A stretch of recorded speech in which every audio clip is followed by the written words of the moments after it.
மாலத்தீவு மற்றும் தெற்கு அந்தமான் கடல் பகுதியில் தென்மேற்கு பருவமழை தொடங்கியது என இந்திய வானிலை ஆய்வு மையம் அறிவிப்பு வெளியிட்டிருக்கிறது. முழு விவரங்களோடு இணைகிறார் நமது செய்தியாளர் தாயுமானவன். வணக்கம் தாயுமானவன். இந்திய வானிலை ஆய்வு மையம் வெளியிட்டிருக்கக்கூடிய இந்த அறிவிப்பின் முழு விவரங்கள் என்ன? இந்தியாவில் உள்ள பெரும்பாலான மாநிலங்களுக்கு நிறைவான மழைப்பொழிவை தரக்கூடியது தென்மேற்கு பருவமழை. நடப்பாண்டு தென்மேற்கு பருவமழை என்பது இன்றைய தினம் துவங்க வாய்ப்பிருப்பதா வானிலை ஆய்வு மையம் தகவலை வெளியிட்டிருந்தது. வழக்கத்தை விட சற்று முன்னதாகவே இந்த தென்மேற்கு பருவமழை என்பது துவங்குவதற்கான சாத்தியக்கூறுகள் இருப்பதா அறிவிப்பை வெளியிட்டிருந்த ஒரு சூழல்ல மாலத்தீவு மற்றும் தெற்கு அந்தமான் கடல்ல தென்மேற்கு பருவமழை தொடங்கியதாக தற்போது இந்திய வானிலை ஆய்வு மையம் அறிவிப்பை வெளியிட்டிருக்கிறது.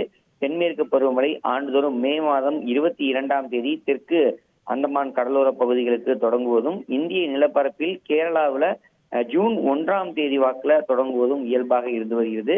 இந்த நிலையில தான் இந்த ஆண்டு தென்மேற்கு பருவமழை 3 நாட்கள் முன்கூட்டியே இன்றைய தினம் தொடங்கி இருப்பதா இந்திய வானிலை ஆய்வு மையம் தகவலை வெளியிட்டிருக்கிறது.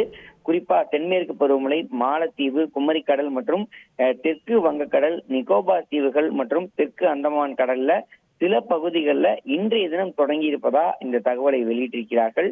மேலும் இந்தியாவோட மே மாதம் 31ஆம் தேதி தென்மேற்கு பருவமழை தொடங்க வாய்ப்பிருக்கிறது என்றும் இந்திய வானிலை ஆய்வு மையம் தகவலை வெளியிட்டிருக்கிறது.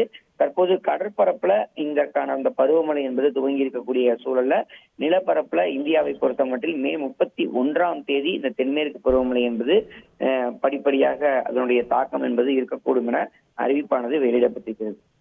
உங்கள் முழு விவரங்களுக்கு நன்றி தாயுமானவன். செய்திகளை உடனுக்குடன் தெரிந்து கொள்ள உடனே சப்ஸ்கிரைப் பண்ணுங்க.